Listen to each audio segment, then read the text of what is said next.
Всем привет! Это видео будет носить рекомендательный характер по поводу кормления малышни для бьюти и их содержания. Немножко расскажу о том на своем опыте, как мы это делаем.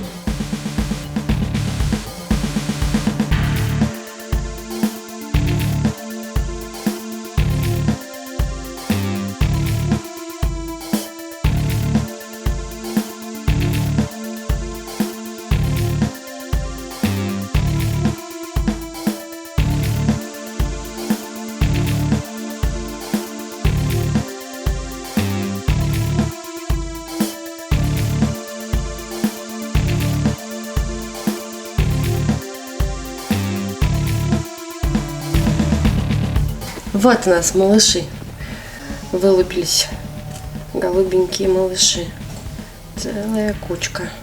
Вообще получилось 16 малышей, у нас было 17 яиц в этот раз. Такие классные малыши. И вполне себе, в принципе, уютно так сидеть. Они любят кучкой сидеть. У них было 4 укрытия, они все разбрелись по 2 укрытиям, чтобы сидеть большой-большой горой из своих братьев и сестер. Мы их убираем во временный контейнер, чтобы они перелиняли. Вот такой временный контейнер. Пролиняют, и им будем определять пол и рассаживать уже. Такие маленькие губики малыши. А вон пупочек. Вот, пупочек видно. Вот он.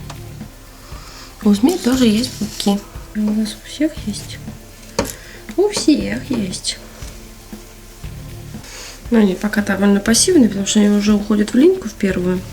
Будут линять первый раз. Они линяют до того, как первый раз поедят. Сначала перелиняют, потом уже будут кушать. Все, мы их оставим в покое.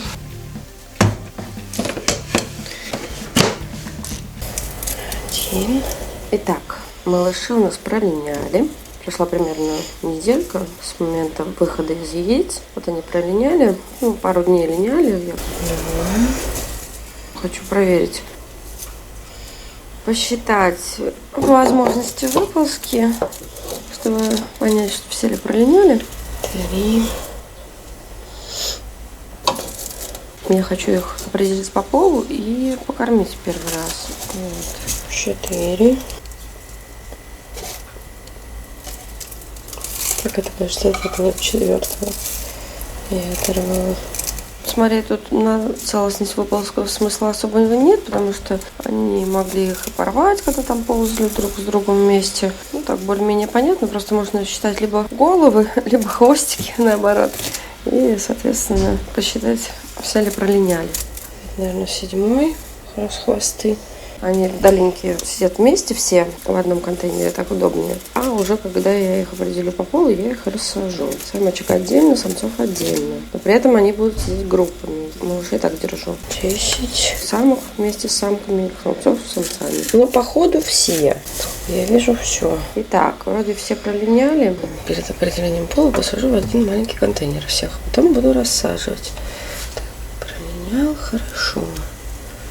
Давай, беги в свое укрытие. Самое главное у малышей – это всегда смотреть, проверять кончик хвостика. У них бывает, что если недостаточная влажность, то может не долинять самый кончик хвоста. И для них это плохо и может вызвать всякие негативные последствия. Значит, если выползок останется на кончике хвоста, 4-й, то тогда он может засохнуть и начать пережимать сосудики, и их кончик хвостик может даже отвалиться.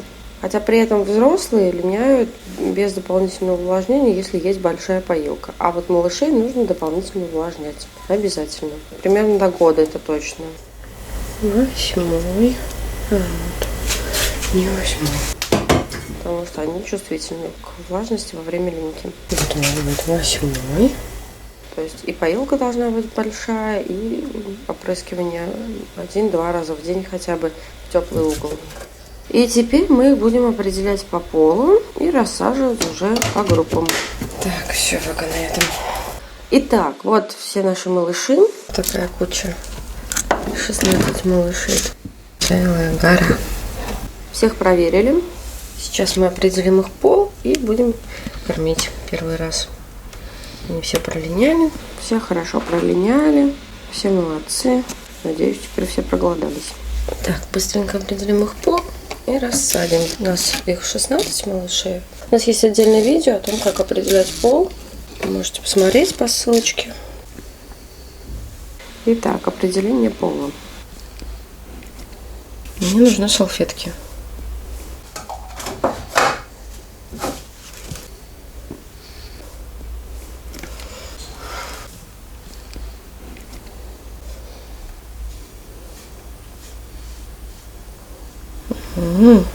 Самец.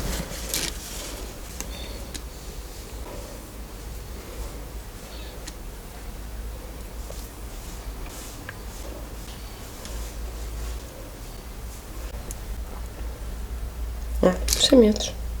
Гемопенисы 2. Так, быстренько все определим. Итак, когда мы определили их по полу, начали их кормить. Начинаю я их кормить с суточных голышей крыс. Именно с крыс, не с мышей, потому что мышки маленькие очень. Я пробовала с мышей кормить голышей. Но там даже с первого кормления нужно их по 2 давать, потому что они уж очень мелкие. А голыши крыс в самый раз. По размеру идеально. И первый месяц они будут есть именно голышей крыс. Раз в 3-4 дня. Они едят часто, у них очень быстрое пищеварение. Переживать о том, что они растолстеют, не стоит, потому что это не те змеи, которые склонны к ожирению. Вот прям совсем не те. Первый год жизни вся еда уходит им, в принципе, в рост. Я кормлю с отсаживанием. Вместе их нельзя кормить, и поэтому я отсаживаю. Как поели, обратно в контейнер сажаю.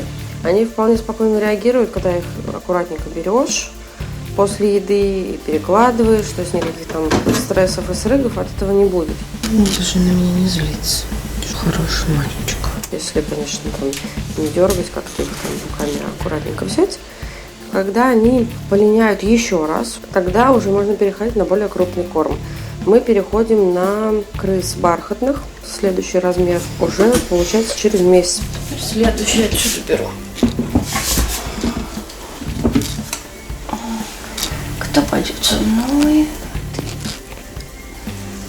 Ты самец, самый первый. Я стараюсь вообще давать заморозку, приучать к заморозке сразу, чтобы потом не было проблем с кормлением, что только живой корм и так далее. Вот, но можно давать и живых, конечно, если есть такая необходимость, желание, возможность и так далее. Крысенка разморозку.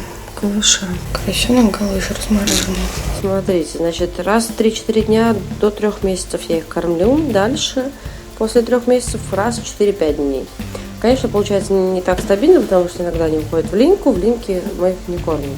Хотя они из тех, кто не откажется. Но лучше этого не делать. Если увидели, что в линьку уходит, то лучше не кормить. Полиняет, потом уже кормить.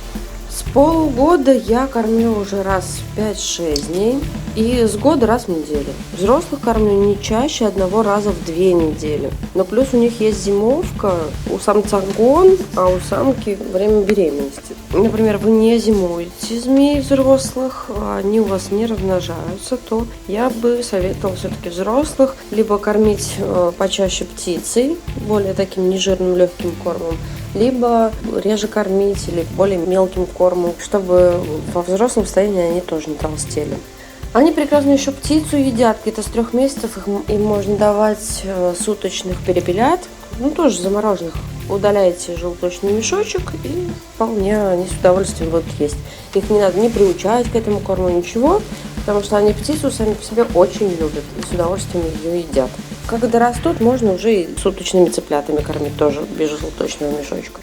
Так что вполне они такие беспроблемные, едят все, и можно чередовать кормление крысами с цыплятами. Это хорошо и для печени, цыплята легкий корм, и никто толстеть там не будет. А если, вот я говорю, взрослые у вас сидят без зимовки, без размножения, я бы кормила почаще цыплятами. Да.